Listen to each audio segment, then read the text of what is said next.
I'm always standing next to you, with my body, with my soul. There is something I can't do, there is something I can't say. Why don't you stay?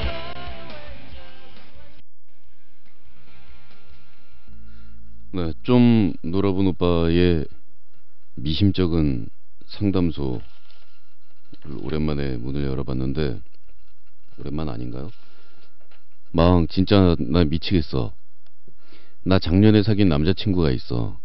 지금 헤어졌지만 근데 그 친구가 초등학교 동창이야. 이제부터 상식이라고 할게. 상식이에게 형이 있는데 내가 2년 전에 사귀었던 오빠의 선배더라. 그래서 나 그 사람들한테 이 사람 저 사람 좋아한다 욕 많이 먹었어. 대놓고 너 예전에 누구누구랑 사귀었다며 이렇게까지 하더라. 근데 그땐 참았어. 상식이도 있고. 근데 내가 좋아하는 오빠가 있었거든. 근데 그 사람도 상식이랑 선후배 사이더라. 다행히 상식이랑 나랑 사귀었었는지 그 오빠는 몰라. 지금 마음 접고 그냥 좋은 오빠 동생으로 지내고 있어. 근데 이게 다가 아니야. 내가 상식이랑 헤어진 뒤로 좀 힘들었어. 근데 앞집 사는 초등학교 동창이 있어. 그냥 서로 얼굴만 아는 사이고. 지금 자투해서 검정고시 학원을 다니는데, 근데 아침마다 같이 나와서 얼굴도 보고. 그 앞집 남자 멋지거든, 내 스타일. 근데 여차저차해서 앞집 남자 싸이에 갔더니 상식이가 있네. 나 참, 앞집 남자 번호도 알아냈고 이제 말 걸어서 잘만 하면 되는데 나 또 욕먹기 싫어. 상식이 친구들 입에서 내 얘기 나오는 것도 싫고 어쩜 좋지. 나 앞집 남자한테 접근하지 말아야 하는 걸까? 보면 볼수록 좋아지는데 나 어떡하지 마왕. 또 찌질이라고 놀리겠구만. 저 좀 어지럽거든요. 굉장히 어지러운데 그림을 좀 정리를 해볼게요. 그러니까 상식이는 작년에 사귄 남자친구고 2년 전에 사귀었던 오빠가 있으니까, 자 순서대로 시간순. 2년 전에 사귄 남자가 있었다. 1번. 근데 상식이네 형의 선배다. 그 다음에 두 번째로 사귄 건 상식이. 그러니까 상식이는 첫 번째 사귄 남자의 후배의 동생인 거죠.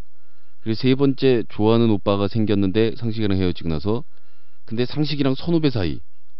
그래서 일단 물러서고, 그 다음에 좋아하는 앞집 남자 완전 스타일 지금 꽂혔는데 상식이랑 초등학교 동창, 아니 초등학교 동창인데 얘랑 본인이랑, 근데 얘가 또 상식이랑 아는 사이. 어떻게 하느냐, 제가 볼 땐 말입니다, 상식이를 없애버리는 수밖에 없어요. 이건 방법은 하나야. 상식이를 없애버리는 수밖에 없으면 묻어버리든지. 어떻게 해요? 가는 데마다 상식이가. 아니면 도로 상식이랑 사귀면 이 모든 사람들을 다 볼 수 있겠네. 자기가 좋아하는 모든 스타일은 다 상식이랑 연결이 되니까 상식이랑 계속 사귀는 것만이 살 길이네요. 아, 좀 상식선 안에서 좀 어떻게 좀 일이 벌어져야지. 어쩜 좋냐. 또 우리나라 사람들은 이게 좀 잘못된 관념일 수는 있어도 좀 이런 데 민감해요. 그죠? 그 뭐 서양 사람들이야 이혼하고 나서 결혼한 다음에 엑스 와이프, 엑스 허스번드한테 전화해서 뭐 상의하기도 하고, 식사 초대해서 같이 보기도 하고, 옛 남편이랑 현 남편이 생일날 같이 축하해주기도 하고, 뭐 이런 경우도 있는 사람들이니까 지나간 일에 대해서는. 근데 우리는 괜히 이걸 무슨 뭐 과거 막 이렇게 취급하는 경우가 있기 때문에, 이런 경우에는 근데 남자도 난처해요. 정말 피곤한 거거든요. 굉장히 피곤한 연애를 하시나 봐요. 아니면은 행동 반경이 동네 500m 안쪽에서 머물면서 그 안에서 모두 남자를 찾아내고 있든가. 제가 추천하는 방법은 첫째, 상식을 없애버리는 방법이 가장 편안한 해결책일 것 같고요. 두 번째는 그게 아니라면 어디 좀 다른 동네로 떠나시죠. 아시아권 안에서는 지금 안 되는 분위기인 것 같은데 저희 태평양 넘어 어디 다른 나라로 가서 거기서도 이 한인타운 다니지 마시고요. 저 좀 외국인이랑 좀 사귀어보지 않으실래요? 어차피 한국 사람들은 우리나라 전 국민이 족보에서 7다리를 건너면은 전 국민이 다 연결된다 그러던가요? 네. 답이 없습니다, 답이. 저는 언제 한번 상식이 좀 데리고 와보세요. 이 상식이가 굉장히 궁금한데 뭐 하는 사람인지도 잘 모르겠고 이게 상식이가 미스터리야. 상식이가 내 마음을 나도 모르겠어. 막 나한테는 2년간 사귀었던 남자친구가 있었어. 그가 군대 가 있는 동안 내가 뻥하고 차버렸지만 말이야. 근데 제대하고 연락이 오더라. 그래서 마침 나도 심심하기도 하고 그래서 다시 만났어. 다시 만났다고 해서 다시 사귀는 건 아니었지. 서로 사귀면 다시 헤어질 걸 알고 있었기 때문에 그런 의미 없이 만났던 건데 한 3개월 정도 지나니까 예전 마음이 다시 살아나더라고. 그래서 그동안 툴툴댔던 거 미안해하기도 하고 그냥 사이좋게 지내자는 뜻에서 잘해주기도 하고 공식적으로 사귀는 건 아니었지만 사귀는 거 이상으로 했지 뭐. 사귀었다는 얘기잖아요 지금. 내 마음 나도 모르겠어가 아니라 내 행동 나도 모르겠어 아니에요. 이렇게 되면 지금 자기가 하는 행동이 이게 뭐예요. 근데 말이야 얘가 사업을 시작했어. 뭐 집에서 도와줘서 시작한 건데 바빠서 잘 놀아주지도 못하고 잠도 제대로 못 자고 그러더라고. 그러더니 어느 날 갑자기 나한테 그만 만나자고 하더군. 그리고 한 달만 시간을 달래. 일하는 거 그때쯤이면 자리 잡힐 거고 그러면 괜찮을 것 같다고. 걔가 나한테 한참 매달렸을 때 날 잊겠다고 만난 여자가 있거든. 근데 그 사실을 알고 내가 무척 마음 아파했었어. 그걸 보고 그 애가 내가 힘들어하는 걸 못 보겠대. 자기가 잘해줄 자신도 없고. 한 달 후에 보자는 말, 그건 내가 체인 걸까 아니면 정말 한 달 후에 만나자는 소리일까? 진짜 연락이 올까? 아니면 근데 연락이 와도 받아야 할까 말아야 할까? 그게 무슨 의미인지 아직도 헷갈려. 그 전까지는 나 없이 죽고 못 살 것 같은데 갑자기 그러니까 너무 정신없어. 지금 일요일이 지났는데 그 생각 때문에 오히려 그 애가 더 생각나고 한마디 그게 꿈을 찐데 지쳐 죽겠어. 그 사이 메시지 보낸 것도 씹혀받고 내가 먼저 연락하는 것도 우습겠지. 그냥 기다려야 하나? 아니면 잊고 있는 살아야 되나? 근데 잊고 싶은 게 이상하게 더 생각이 나서 미치겠어. 미칠 것 같아요 저도 지금. N양이 모르는 마음 제가 어떻게 알겠어요? 예? 본인이 모르는 마음. 예, 그리고 본인이 잘 모르는 행동 제가 어떻게 알겠어요? 그런데 심지어는 N양의 현 남자친구도 아닌 전 남자친구이면서 제대 후에 현재 사귀는 것도 아니고 공식적으로 사귀는 건 아니었지만 사귀는 거 이상으로 잘해줬던 N양의 전 남자친구의 마음을 제가 어떻게 알겠어요? 그리고 N양의 자기 자신도 모르는 마음과 자기 자신도 참 헷갈려하는 행동 사이에서 공식적으로 사귀는 건 아니었지만 사귀는 거 이상으로 잘해주었던 전 남자친구가 N양한테 채였기 때문에 그때 그거를 잊으려고 만났던 그 여자친구하고의 사이에서 이 셋이서 벌어진 일을 제가 무슨 수로 알겠어요. 후속 사연 보내지 말아주세요. 그리고 이런 커플들의 특징은 이런 과정에서 주위 사람들을 굉장히 스트레스를 받게 한다는 건데 잘 되는 일은요 순풍에 돛단 듯이 이렇게 척척척척척척 되게 돼 있고 고난과 역경의 세월을 이겨내고 뭐 꼬린 지점에 도착하는 것도 괜찮지만 잘 되는 사람들은 이상하게 무슨 영화 보면 나오는 뭐 이런 거 없어 우리는 왜 이렇게 그래 이러면서 무난하게 그냥 꼬리 나게 돼 있거든요. 그리고 오랜 세월 고난을 이겨냈다는 커플들도 보면 한 가지 문제를 가지고 장기전 씨름을 하면서 버틴 거예요. 양가 부모님이 승낙을 안 해준다. 8년 연애하면서 둘이 안 변했다. 끝끝내 결혼이 꼴이다 이거고 이 오랜 세월 고난을 겪어냈던 연인들이 처음에 1년간은 둘 사이에서 이 N양과 P군 사이에서 있었던 A양과의 삼각관계 때문에 둘이 뭐 좀 이상했고 다음 해에는 N양과 C군 사이에서 생긴 드라마 때문에 생긴 삼각관계로 둘이서 한 1년 헤매다가 다음 해 1년 동안 헤어져 있었고 그 다음 해에는 이 P군의 사업 문제 때문에 둘이 자주 보지를 못해서 그 문제로 소원해졌다가 5년째로 접어들면서 다시 헤어졌다가 어느덧 네 번째에 다시 만났는데 그때는 무슨 문제가 있었냐면 이렇게 해가지고 가지는 않거든요. 보통 이렇게 다사다난하게 가지는 않는 이유가 뭐냐면 막상 이렇게 정말 다사다난하게 가잖아요. 그럼 결혼식장에 하객이 없어요. 주위 사람들이 다 지쳐나가 떨어져가지고 야 쟤네들 얘기 꺼내지마 돌아버린다 그래 다 도망가가지고 결혼식장에 아무도 안 와요. 아세요? 좀 오늘 상식이 얘기서부터 일단 괜히 지금 머릿속이 복잡해가지고 상식이 얘기로 탈진을 하고 나니까 제가 지금 N양에 대한 상담을 전혀 못 해주고 있는데 문제가 복잡할 때는요 문제를 단순화시키는 것, 이것만한 해결책이 없습니다. 자, 그러면 이 상식이 경우에도 그렇고 N양 경우에도 그렇고 지금 질문이 무척 많은데 한 달 후에 보자는 말, 그건 내가 체인 걸까? 한 달 후에 만나는 소리일까? 진짜 연락이 올까? 연락 와도 받아야 할까? 말아야 할까? 그게 무슨 의미지? 헷갈리고 갑자기 이렇게 지금 완전 패닉 상태인 것 같은데요. 딱 한 가지 문제만 생각하세요. P군이 좋아요, 싫어요? 그래서 일단 거기에 대한 얘기부터 한 다음에 수백 가지 얘기를 하자고요. 내 마음 나도 모른다며. 저도 되게 마음 몰라요. 자기도 모르는 자기 마음을 남이 어떻게 알겠어요. 그래서 P군이 좋으냐고요, 싫으냐고요. 지금 보니까 좋다는 얘기인데, 그럼 그 다음서부터 이제 생각의 실타래를 풀어가 보시고 복잡하게 기술로 상대를 대하려고 들지 마세요. 내가 그래서 P군이 정말 좋다라는 결론이 났다면 다음에 답도 다 나오잖아요. 연락이 오면 받아야 할까 말아야 할까? 받아야 되는 거죠. 자기가 그 사람이 좋으면. 연락이 올까? 아니면 연락이 안 오면 내가 연락해야 되는 거죠. 놓치기 싫으면. 내가 좋으니까.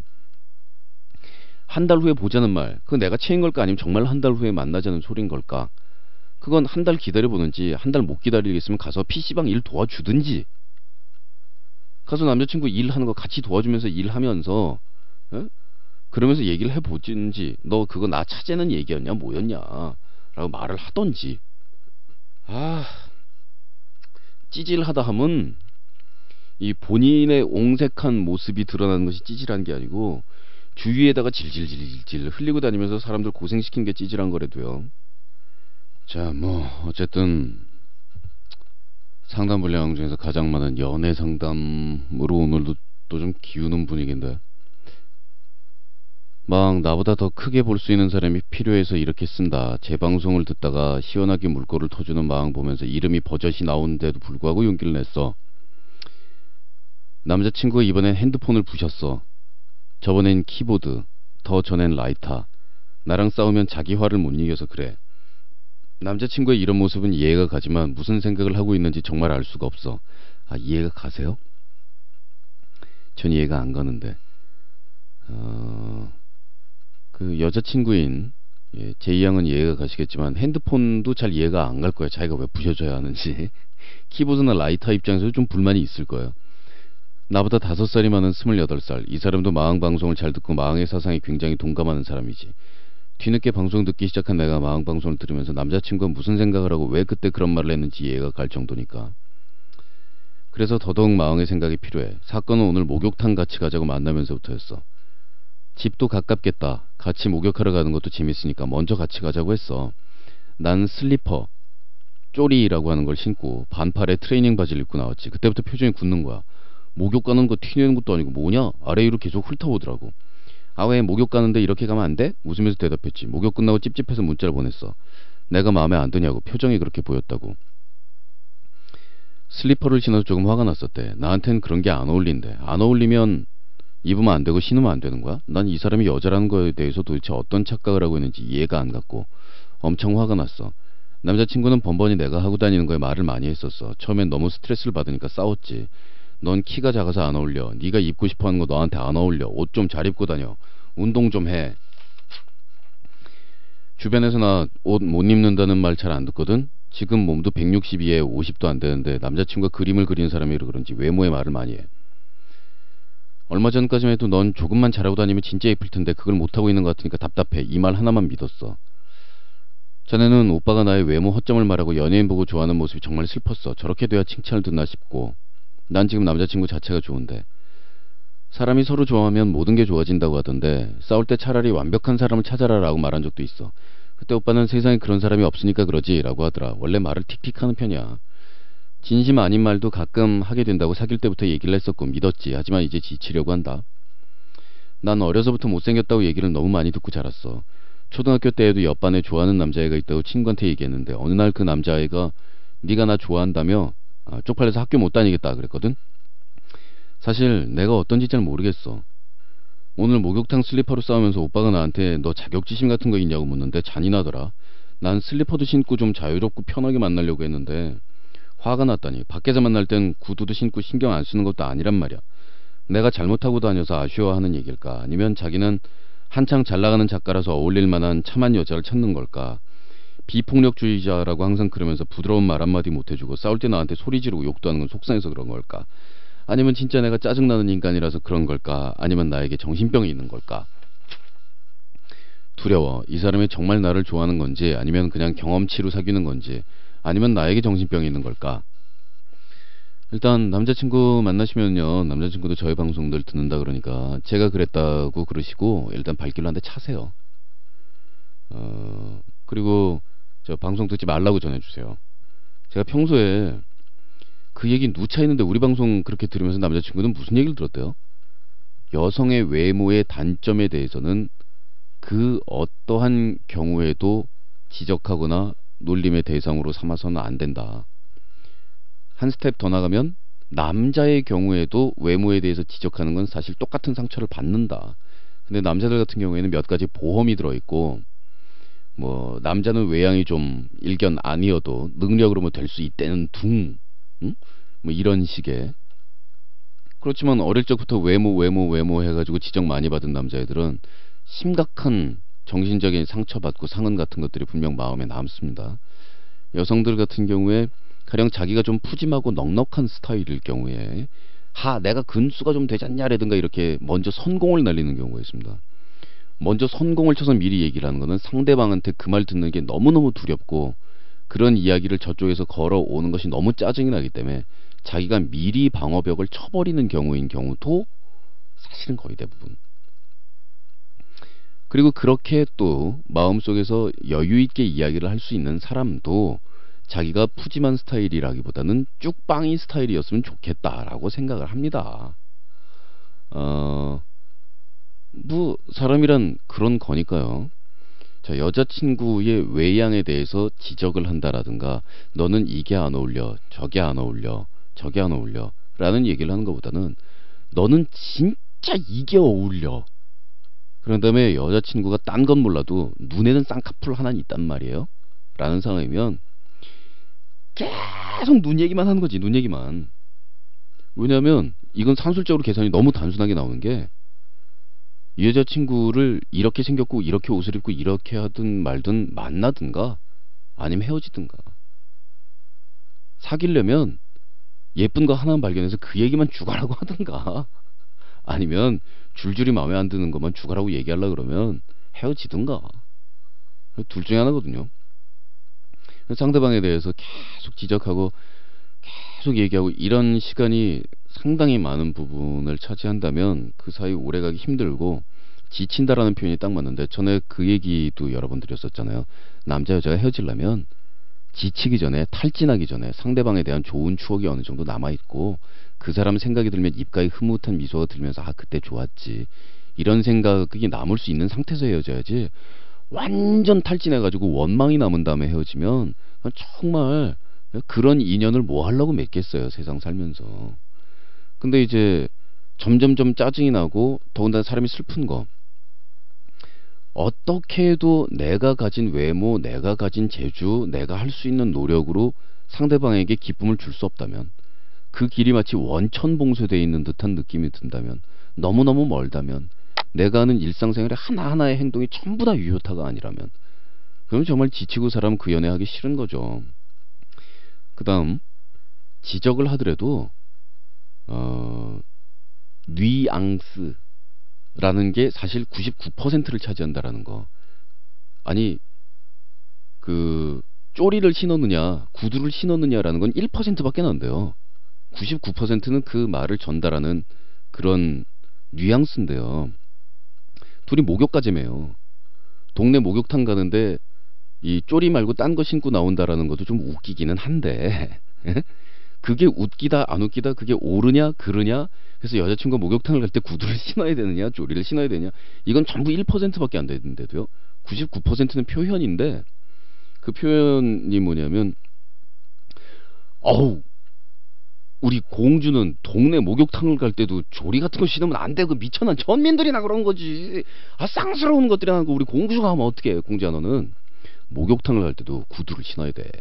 나훈아 선생님 봐라. 길거리를 이렇게 나갈 때도 메이크업 하고 나가신다잖아. 여기서 여기를 나가도 연예인이 진짜 무슨 소리야. 우리 공주가 연예인이야. 누가 뭐라 그래. 이순 대표 뭐라 그래. 이거 다음부터 절대 여자친구 목욕탕 갈 때 쪼리 안 신는다. 구두 3개씩 싸들고 와가지고 오빠 어느 구두가 어울려 이러지. 이게 뉘앙스의 문제 아닙니까? 근데 이제 살쪽해가지고 짜증나가지고 뭐 어울리지 않는 말, 진심이 아닌 말도 가끔 하게 된다라고 미리 전제를 해놨다. 그걸로 용서가 돼? 안 돼요. 뭐 그런 거 있죠. 오빠는 이런 사람이야. 나도 왕년에 그 짓 해봤어. 오빠는 이런 사람이야. 가끔 오빠랑 지내다 보면 마음 아닌 말 이렇게 할 때가 있어. 하지만 그 오빠의 진심이 아니야. 네가 이거 해야 돼. 그 다음에 지는 그 다음부터 하고 싶은 대로 다 하는 거야. 이해하라고 앞에다 강요하고 얘기해놓고. 아주 그 이기적인 남자들 연애 패턴, 찌질이 패턴. 자기가 여자친구 좀 있고 뭐 좀 된다 싶으면 자기의 어떤 강요나 이런 게 먹히기 때문에 그런 걸 가지고 슬그머니 기어 올라오는 거라고요. 길을 단단히 들여야죠. 왜냐하면 제가 옛날에 이 수법 많이 썼거든요. 잘 먹혀요. 우리나라 여성들이 자기가 좋아하는 사람, 자기 남자에 대해서는 너무나 많은 면죄부를 줘요. 불합리하거나 비합리적인 거에 대해서 오빠니까. 또 오빠가 나한테 상의하면서 처음에 이러이러한 사람이 오빠는 어쩔 수 없어 하고 나한테 양해까지 부탁했는데 들어주자. 그거 다 들어주면 밑도 끝도 없는 거지. 인간관계라는 게. 애냐? 성인하고 성인이 만나는 건데 앞부분에 오빠는 이런 사람이야 네가 양해 이걸로 다 밀어붙여? 이거 말도 안 되는 거거든요. 이거는. 그리고 그 남친한테 전해주세요. 말 하나를 해도 좀 예쁘게 하라고. 그 찌질이로 임명한다라고 전해주시고요. 그 이마에다가 찌질자 도장 제 대신에 새겨주세요. 그거 진짜 찌질해요. 아니 여자친구한테 요구하는 게 많은 건 좋아요. 너무 없으면 여자친구는 또 슬퍼해요. 나한테 원하는 게 없어? 넌 모든 게 완벽해. 난 너한테 불만이 하나도 없어. 오빠 정말 나한테 원하는 게 없어? 나는 너만 있으면 만족이야. 이것도 그렇게 상대방을 행복하게 해줄 수 있는 태도는 아닌 것 같아요. 끊임없이 요구도 하고 징징대기도 하고 보채기도 하고 졸라대기도 하고 나한테 잘해달라 막 이렇게 응석도 부리고 할 건 해야 되는데 이 모든 것은 다 1%고 99%는 표정과 말과 뉘앙스. 왜냐하면 그 안에 진심이 들어가는 거고 진심이 있어야 그런 뉘앙스를 만들어낼 수 있는 거고 이런 부분인데 여자친구한테 이 옷 입어 이런 머리 안 어울려 저런 머리 안 어울려 이런 얘기하면서 왜 행복한 표정을 못 만들어줘요? 그러면 까고 얘기해서 이 옷이 안 어울리면 어울리는 옷을 사와. 이 머리가 안 어울리면 여자친구 손을 잡고 가서 미장원에 가서 해주든가 아니면 무슨 머리를 하고 와도 눈에다가 하트를 달고 있든가. 그래서 세상은 공평해요. 능력 있는 남자는 여자친구가 딱 입고 있는 옷이 마음에 안 들면 공주야 일로 와봐 딱 이래가지고 뭐 옷 사줄 수 있을지 모르죠. 돈이 없어? 말로 때우면 돼요. 말로 때우면 어떨 때는 그 뭐 자기가 직접 마음에 드는 옷을 골라주고 이러는 것보다 말로 떼는 게 더 좋을 수도 있어요. 너는 어쩌면 몸빼마저도 이 정도로 환타스틱하게 보이게 한단 말이냐. 야 네가 몸빼를 입고 있으니까 프랑스 디자이너가 몸빼를 처음에 개발했다는 말이 사실인 걸 내가 인정을 하겠다. 그럼 여자친구가 때릴 거 아니야. 막 빡빡 때리면 오빠 몰라 그런 거짓말이 어딨어. 아이 바보. 좀 이렇게 가면 되잖아. 진짜 쓸데없네. 너무 잘해주고 계신 거예요 남친한테. 그러니까 남친한테 명확하게 요구하는 부분을 얘기를 하고 자기가 들어줄 수 없는 부분에 대해서는 요구하지 말라라는 걸 못을 받고 그리고 자기가 들어주고 싶은 부분에 대해서는 그런 모습을 보이고 이런 게 쌍방향 관계로 설정이 돼야지 이해해주고 우리 오빠라고 생각해서 그를 일방적인 방향으로 오빠는 요구하고 나는 들어주고 하지만 나는 오빠한테 만족하고 그거 좋은 거 아닙니다. 연애에서 이 균형이 이루어지지 않으면 오래 갈 수 없기 때문에 잘해보시고요. 일단 요 얘기 하시기 전에 일단 패면서 이야기 시작하시는 게 좋겠습니다. 저는 내일 이 시간에 뵙도록 하겠습니다. 지금 상담 들으면서 뭐 일방적으로 여자 편을 든데도 왈락왈락 막 이러면서 저 비난하신 남자분 저 다 놀아봤어요. 여러분 말이 무슨 얘기인지 아는데 좀 멋있게 연애를 한다라는 게 베테랑이 됐다라는 게 그리고 우리 남자들 이 정도 됐다라는 게 보이는 게 이게 개량형 마초의 태도 아니에요. 참 내일 뵙겠다니까요. 사랑이겠죠. 이런 내 마음은 숨기려 해도 금세 입가에